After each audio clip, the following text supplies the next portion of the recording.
Okay, question 2 on page 42. It says, what is the probability, again, probability question, of having a girl?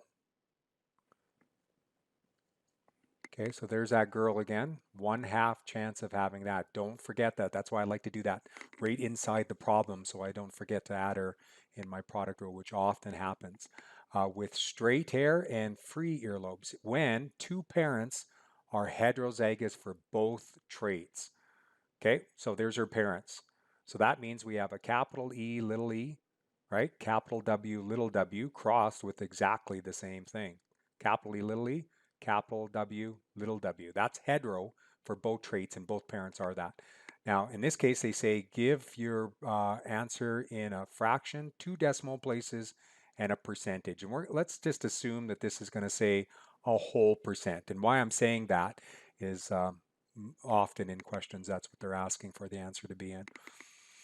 Okay, so same thing. Break this up into 2 monohybrids. We're going to go a little bit faster because I think this is a easier concept, and I think students understand, or you guys will understand, the benefit of doing this. So again, capital E, little e, that's one parent. Let's take the other one for ear and put the other parent's genotype down the side. And we can see that when they're, and remember this pattern way back when we talked about monohybrids, when both parents are heterozygous, and that's how you can expedite this answer, is by just remembering the patterns, right? So out of the 4 boxes, you remember 3 out of the 4 are going to be the dominant trait, which in this case is free. And 1 out of 4 is going to be the recessive. That'd be this guy right here. That would be the attached. So when you're doing these questions, you can start getting a little faster. You don't have to fill this in. And when you break it into a mono, it's much easier to see that. And same thing with this one, capital W, little w, that's one of the parents. The other parent put down the side, capital W, little w, again, isolating the traits.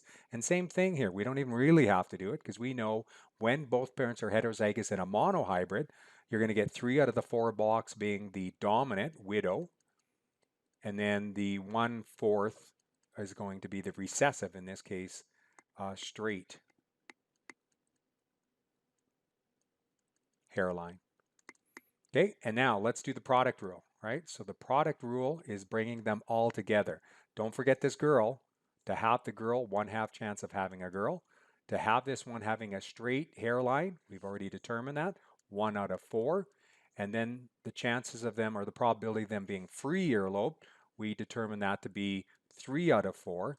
Bring those all together. 1 times 1 is 1 times 3 is 3, right? And then you go 2 times 4 is 8. 8 times 4 is 32. There's our fraction answer. If we want to put that into 2 decimal places, we divide that out, we get 0 0.094.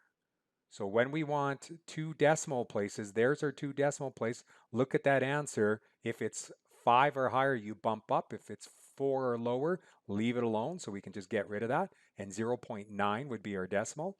And then if we want it into a whole percent, we would say 9%. Just multiply that by 100 or move that decimal place over 2 times and you get 9%. Okay. If you didn't do the whole percentage, you'd get 9.4%. Okay, but again, your question will, on your exam, on your final, they will tell you exactly what they want that answer to be in. Any issues, give me an email, guys. Thanks.